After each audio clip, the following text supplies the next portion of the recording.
So to our third and final speaker, Nick Sherry. It's my pleasure to introduce a fellow Tasmanian, Nick, who is a graduate of the University of Tasmania as well. So that's also exciting to hear. So Nick Sherry was elected to the Australian Senate in 1990, representing Tasmania for the Australian Labor Party.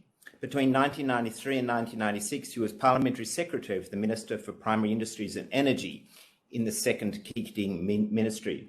From 1991 to 2003, Nick was a key member of the Senate Select Committee on Superannuation. So we have a lot to thank Nick for in the establishment of our superannuation system. This committee made a number of recommendations on the performance of the superannuation industry, including the key Senate breakthrough that led to the introduction of the compulsory superannuation guarantee system. So Nick really is a father of the superannuation system that we've introduced you today. I know Nick doesn't have a presentation for you, but as an expert, he really can talk at length, I'm sure, on the system, and I'm sure is a fountain of knowledge. Over to you, Nick. I might just go to our IT expert, Andy, and see if Andy could fix Nick's microphone. Thanks, great, and thanks for the introduction, particularly from a colleague, Ron, who shares TasUni. There are not too many of us out in the world, but great to be to acknowledge the work of Eva and AIST and IFM, which I know well and that. I've been involved in the Australian retirement income system since 1986, so 4 years before I went into the Australian Parliament, and my initial introduction was when the new modern Australian system in 86 was introduced, including as a fund trustee and establishing a not-for-profit or profit-for-member fund that Eva and Zach have referred to. And then a long legislative history, including one of Minister as a Senator for 22 years. And then in the last 8 years since retirement as a Minister, worked closely with the OECD, the European Bank, Citigroup and EY, doing a range of projects in many different countries on the design. I'm very interested in the design of a retirement income system, particularly the Pillar 2, which is usually an add-on defined contribution element to the retirement income system. A couple of key drivers of reform. I note Korea, like Australia, longevity. People are living longer and longer lives. The birth rate in Korea is very, very low. I think it's now below one child. The replacement rate of 1, and you need a replacement rate of 2.1. Australia's birth rate is higher, but it's not at the replacement rate.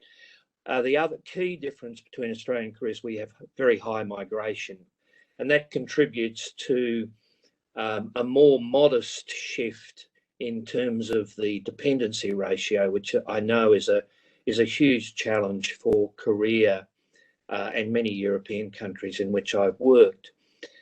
And I note the Pillar 1 in Korea, somewhat similar to Australia, although we're a pay-as-you-go, you're a contributory system. And the reform focus in Korea appears to be a very modest increase in the pension age from 62 to 65 being phased in. Australia has gone further with its pension access age. Our pension access age is now 66 and a half, going to 67. And I do note that part of the reform of Pillar 1 pensions in Korea is actually a reduction in benefit of that basic entitlement over a period of years, whereas Australia has maintained the basic flat state pension. We will not reduce the benefit. Cost containment, if you like, is focused around increasing the pension age over time, and that's pretty much in common with many other countries. The intent of compulsory superannuation, as we call it, which is defined contribution, I emphasise it is now 86, 87% defined contribution. It is no longer DB, defined benefit, at Pillar 2. And our defined benefit system at Pillar 2 has largely been shut, even for public servants and the military. And I mention that because public servants, military, who long enjoyed a very generous defined benefit, that's now largely been replaced by the relatively common standard defined contribution, although some do have higher defined contribution benefits. And I note that in the context of career, you do have generous defined benefits still for your public sector and teachers, I think, and the military. So we've moved to a relatively standardised defined contribution system over the last 30-odd years. And mandatory or compulsory defined contributions at Pillar 2 was always intended to be a supplement to the basic state pension. There's a means testing, which does reduce the state pension if you have significant private assets and private income, excluding the family home. I just thought I'd focus on a couple of key elements in a bit more detail that Eva and Zach focused on or mentioned. I can't overemphasize enough from my Australian and global experience about the importance of defaults, default membership into a fund, default investment option, in our case, My Super. And the other key is a default solution to a whole range of operational issues. For example, we had a big challenge with multiple accounts as employees move from one employer to another. That issue long was a significant challenge because employees would build up a number of accounts over their working life. We now have a transition period to a default solution, which Eva has touched on, which is now called stapling. And again, that's a big challenge in many other countries, multiple accounts having different pension savings accounts with different providers. It's a significant inefficiency. The truth is we didn't tackle it early enough in Australia, but that problem is now largely resolved. The importance of defaults, both Eva and Zach have mentioned My Super. We've only had a My Super standardised default in Australia since 2013, relatively recent. And the default My Super product is a licensed product. For the first time, the regulator, via legislation, introduced a relatively standardised default investment option called My Super. And that default investment option, as has been mentioned, has a high proportion of equities.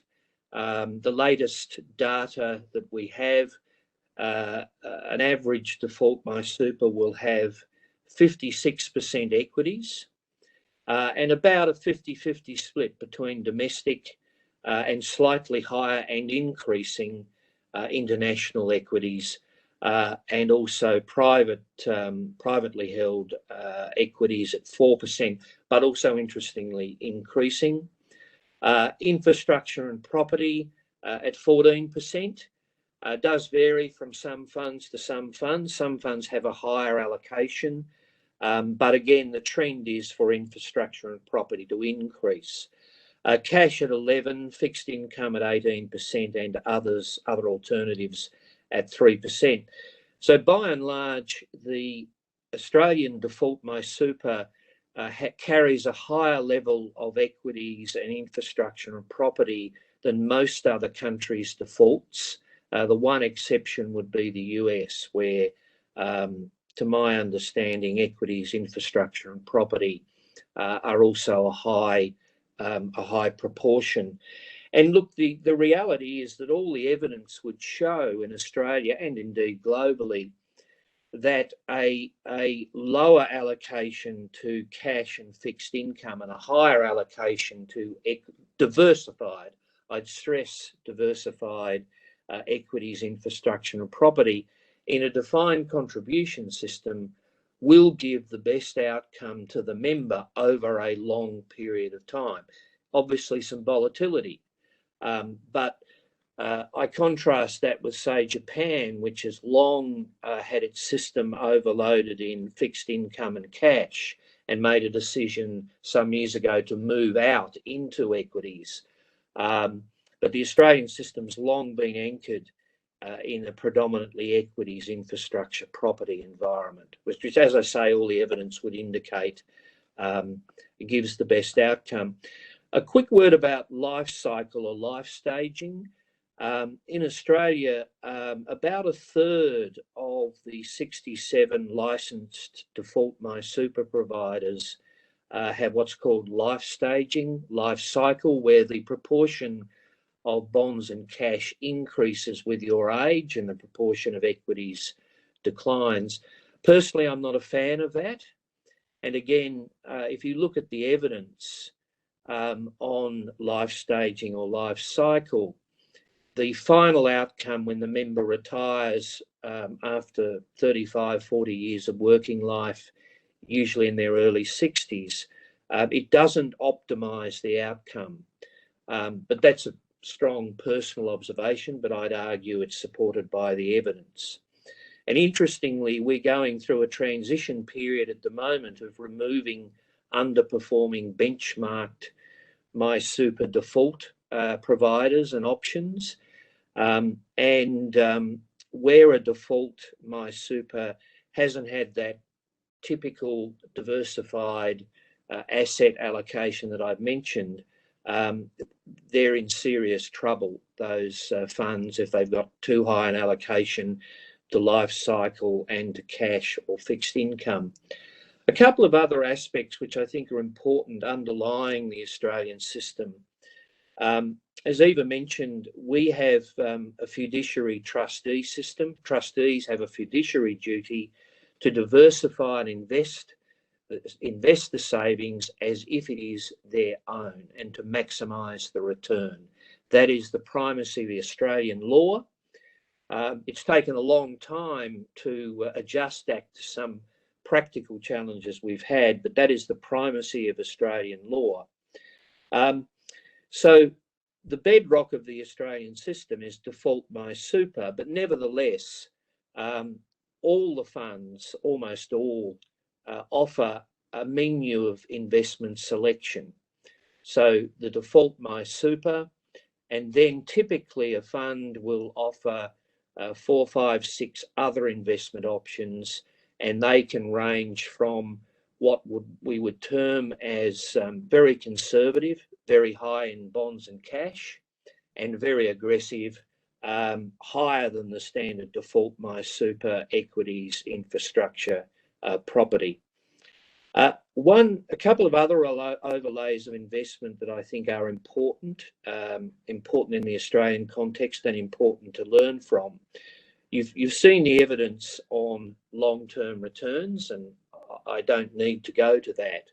It's clear that a diversified, low-cost, defaulted equity type allocation gives the best long-term return. That is clear from all the evidence in Australia and indeed globally.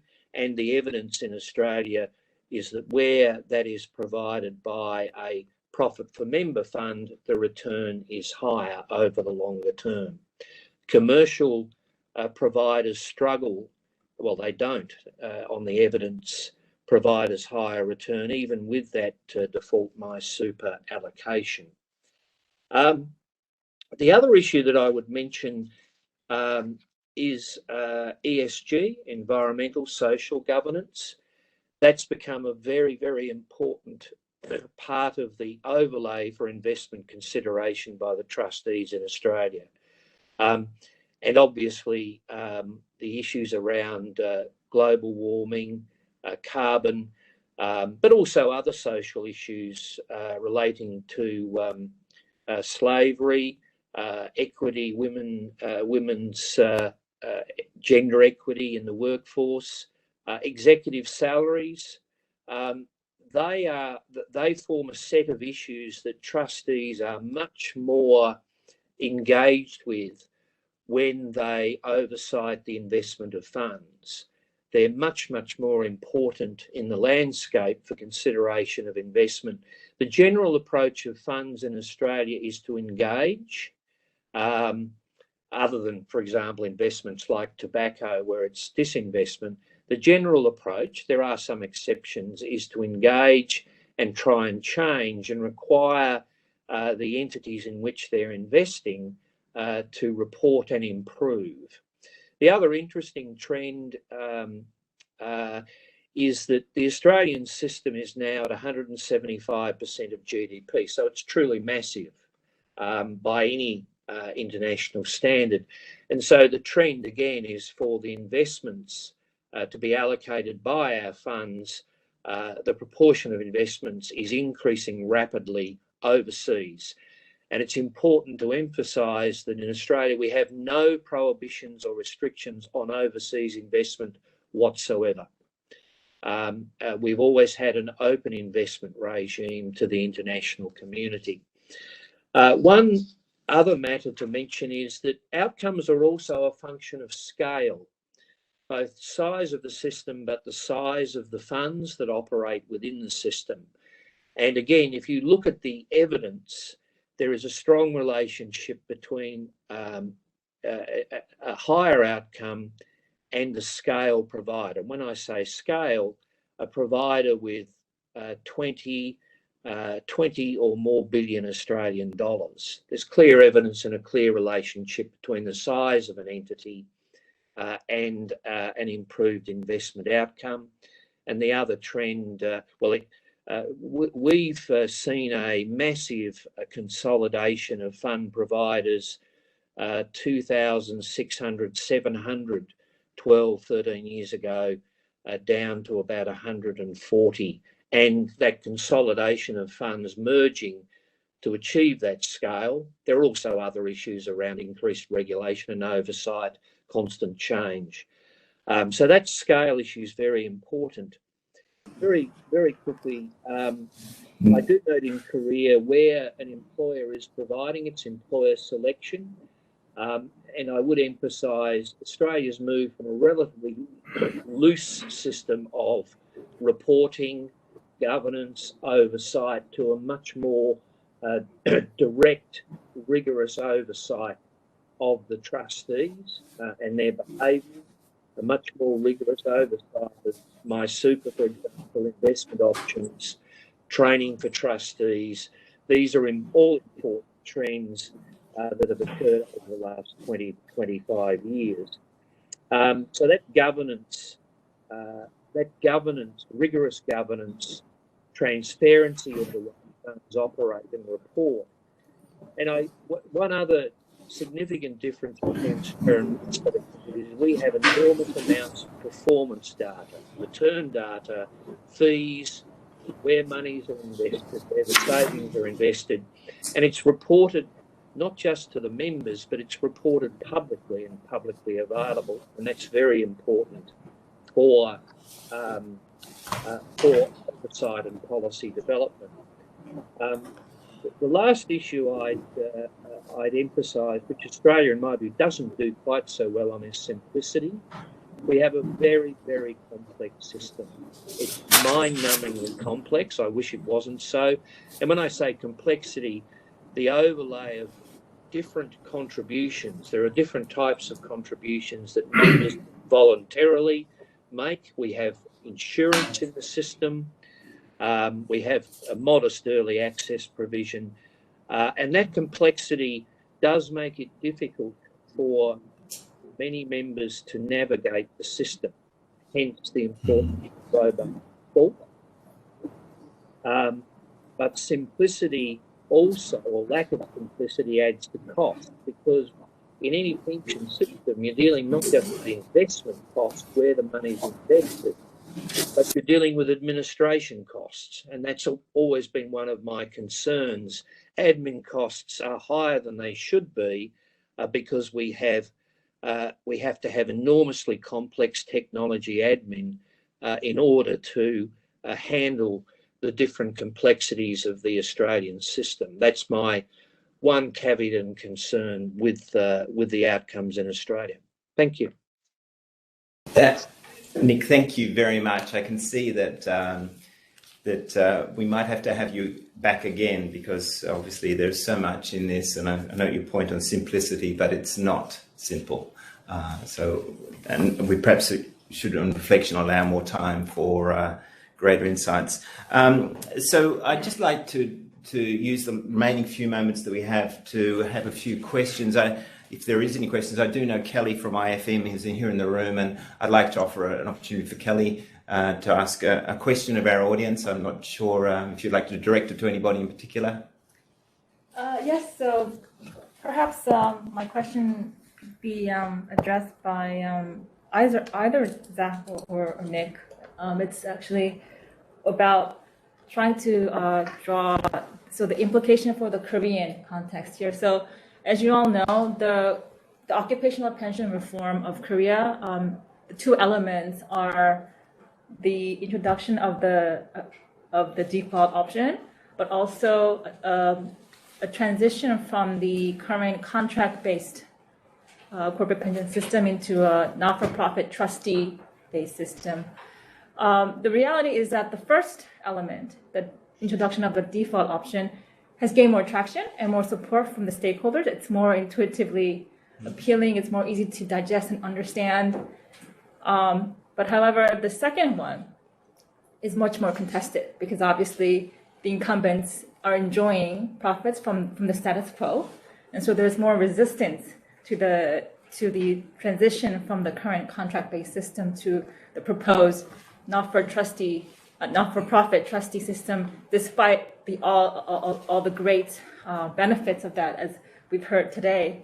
And so my question is, do you think that the adoption of the default option in isolation is also enough, or do you think that that would be sort of not being able to reach its full potential and its desired outcomes if the latter, the second, the transition to the trustee model is never given a chance to develop here in Korea? Would that be? So I might ask Nick, because you were so intimately involved in the establishment of our system in Australia so many years ago, how do you see the option of the trustee system here in Australia, in Korea, and the impediments that need to be overcome? In terms of the default investment option, I think we've well covered the default MySuper and its strengths. And I'm a strong advocate for that in any defined contribution system. I think the second issue, look, I'm well aware of vested interests and current providers who don't want to lose market share, etc. It's been a significant issue. And look, Eva and Zach well highlighted, we have three significant elements in the Australian system. We have the not-for-member sector, which is your public sector and your industry funds. Interestingly, they're now the largest segment of the system. They have grown significantly in size and that introduced in 86, 87. Public service, member roles contribution. The old retail sector, which still continues in Australia, with bank and insurance, or the banks bought up the insurance companies, they're now the best. They've continued long in the Australian. Whether they continue will, I think, be an outcome of their performance, which to date has not been long term as good as a profit per member. And Zach touched on the outcomes from self-managed. Where you are your own trustee and conduct, where costs are higher because you are effectively your own trustee and making your own decisions. But I think my understanding in Korea is the employer, the provider. My central question would be, how does the employer choose the provider? They have to legally have a separate entity. Is there competitive tendering? Are there not-for-profit providers or profit-for-member providers? What's the basis on which the employer makes a selection? do they scrutinise the fees that are to be charged or where the investments are to be placed? Employers are not in an easy position, frankly, to do that. Having a mix of the two is practical, and whoever performs best over the long term should be the survivor. Yeah. Thank you, Nick. So look, I'm sorry, in the interest of time, we're going to have to sort of stop the questions today, and I'm sure that if anybody submits questions online chat, we will get back to you. But I would like to sort of apologise for cutting the questions a bit short. But we did get one question in from a valued contributor. So now I'd just like to pass to Kofi's Teresa Dew to say a few comments to close. On behalf of the Korean participants, I want to thank all the presenters for your insightful presentation on the Australian superannuation and default option. Thank you so much. And I wanted to thank the participants. I hope you all enjoyed today's presentation. 금융투자협회와 호주대사관에서 개최한 웨비나 참석에 감사드리며 오늘 방대한 발표 내용 중에서 마이 슈퍼라고 하는 디폴트 옵션은 주로 전통적 금융상품인 주식, 채권, 현금, 인프라 등에 투자되고 있다는 점이 참 흥미로웠다고 생각이 되었습니다. 오늘 웨비나가 도움이 되셨길 바라며 발표 자료는 이메일로 보내드리도록 하겠습니다. 추가 질문이 있으시면 이메일 주소 seminar@kofia.or.kr로 보내주시기 바라며 and thank you so much, Nick, Eva, and Zach. Thank you everyone from Australian. Thank you all. Uncham and IFM. Thank you very much. Thank you so much. All the best. Have a good day. Bye. Bye bye. Ciao.